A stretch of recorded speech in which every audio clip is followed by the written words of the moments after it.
वो गली से माँ यशोदा ने घनश्याम को बांध दिया और माँ यशोदा अपने घर काम से लग गई। श्याम सुंदर ने झटका मार के पत्थर की ओखली को गिरा लिया। झटका मारो श्याम ने तो ओखल लई गिराई। यमला अर्जुन के वृक्ष में तुरंत फांसी देगा। वो पत्थर की ओखली भगवान ने गिरा दी। खींचते हुए कन्हैया चले। द्वार पे जो यमुना अर्जुन के वृक्ष खड़े थे, वृक्षों के बीच से होकर के घनश्याम निकल गए। ओखली पीछे से टकरा गई। श्याम ने जब ताकत लगाई है, दोनों वृक्ष जमीन से उखड़ गई और दोनों वृक्षों से दो पुरुष प्रकट हुए जो कृष्ण को निहार करके पहले हंसने लगे और बाद में तुरंत रोने लगे। प्रणाम किया भगवान को। पहले हंसे, फिर रोई, फिर नमन किया, फिर भगवान के लोग को गई। कौन थे दोनों जो वृक्षों से पुरुष बन गए? भगवान को देख के हंसी। देखिए, हंसने का कारण ये था दोनों का कि तीनों लोग का भगवान एक रस्सी में बंधा है। भगवान होकर के ये रस्सी में बंध गया। कैसी लीला है भगवान की।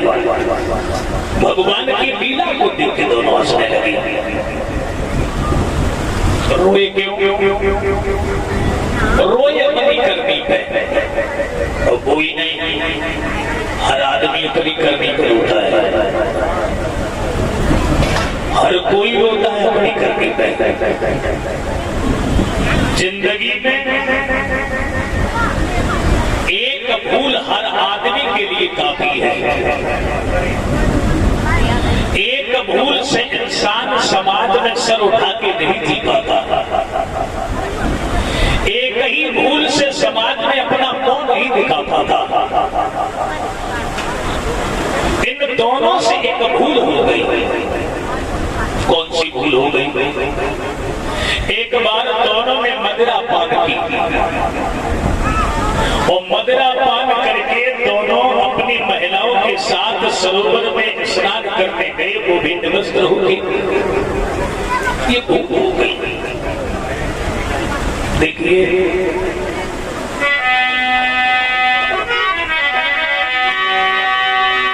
कोई ठोकर से गिर जाता है, उसे कोई न कोई उठाता है।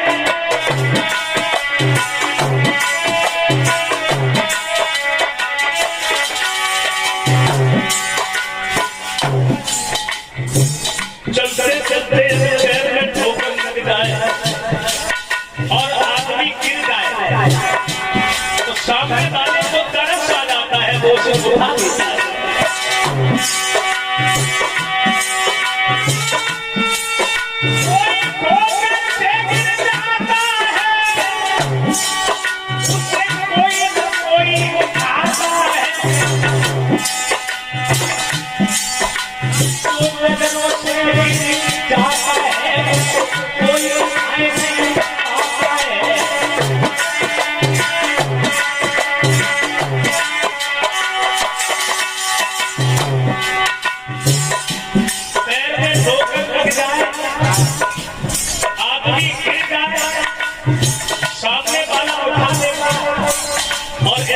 इंसान की नजर से गिर गया, उसे कोई नहीं उठाता।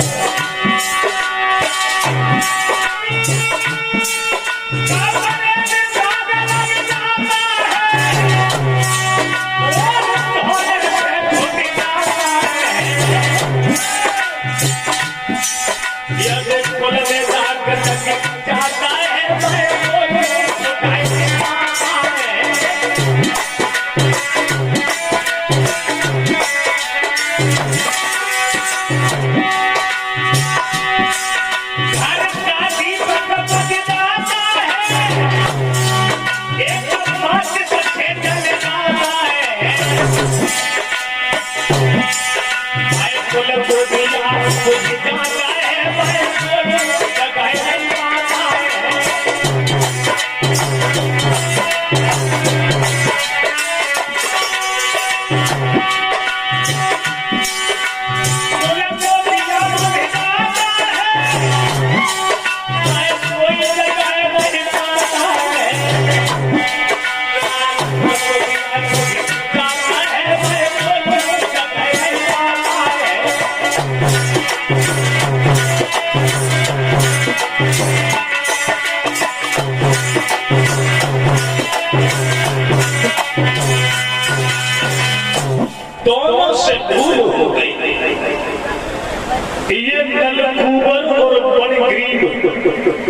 दोनों कुबेर के लड़का थे, बड़े घमंडी थे, बड़े अभिमानी थे, शंकर जी के बलिदानी थे। एक बार दोनों ने मदिरा पान की और शराब पीने के बाद दोनों की बुद्धि बदल गई। बुद्धि और क्षमा करें, शराब में और बुद्धि में संगठन नहीं है। शराब में और बुद्धि में एकता नहीं होती।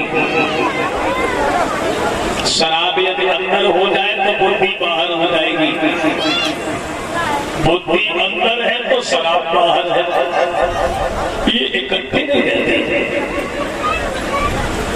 दोनों को जिस समय नशा हो गया, शराब के नशा में दोनों की बुद्धि बिगड़ी गई।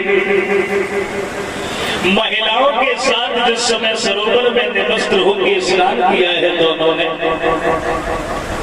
इनकी पत्नियां मना करती नहीं, मगर ये दोनों घमंडी नहीं माने। अकस्मात उधर से महात्मा नारद आए हैं। नारद को आता हुआ देख करके इनकी महिलाओं ने भाग करके वस्त्र पहन लगे। महिलाएं इनकी लज्जित होने लगी हैं और ये दोनों घमंडी नग्न अवस्था में खड़ी रही।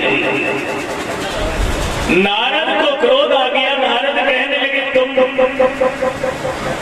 नर होकर के जड़ जैसे काम कर रही हो, वृक्षों के समान खड़े हो।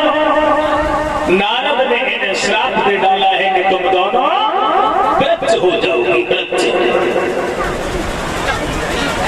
दोनों वृक्ष बनोगे। अब दोनों रोने लगे हैं, मेरा उद्धार कैसे होगा। तो नारद को दया आई है। नारद बोले, वृक्ष तो बनोगे लेकिन बाबा नंद के द्वार पे गोकुल में वृक्ष बनोगे। द्वापर में जब भगवान कृष्ण आएंगे तब तुम्हारा उद्धार होगा। ये वही दोनों वृक्ष थे। बाबा नंद ने जिस समय देखा है कि मेरे श्याम के ऊपर वृक्ष गिर जाते तो मेरे कन्हैया को कौन बचा पागा। अब इस गोकुल को छोड़ देंगे, अब इस गोकुल में नहीं रहेंगे। उस गोकुल को बाबा नंद ने त्याग दिया है। सभी यादवों से सलाह मिलाई और इन्होंने जाकर के वृंदावन में निवास किया है। ये वृंदावन एक तुलसी का वन था। तुलसी के वन को कटवा करके सभी ने अपने अपने महल बनवाए हैं और उसी तुलसी के वन में सभी रहने लगे हैं। वृंदावन में जाकर के निवास किया है वहां।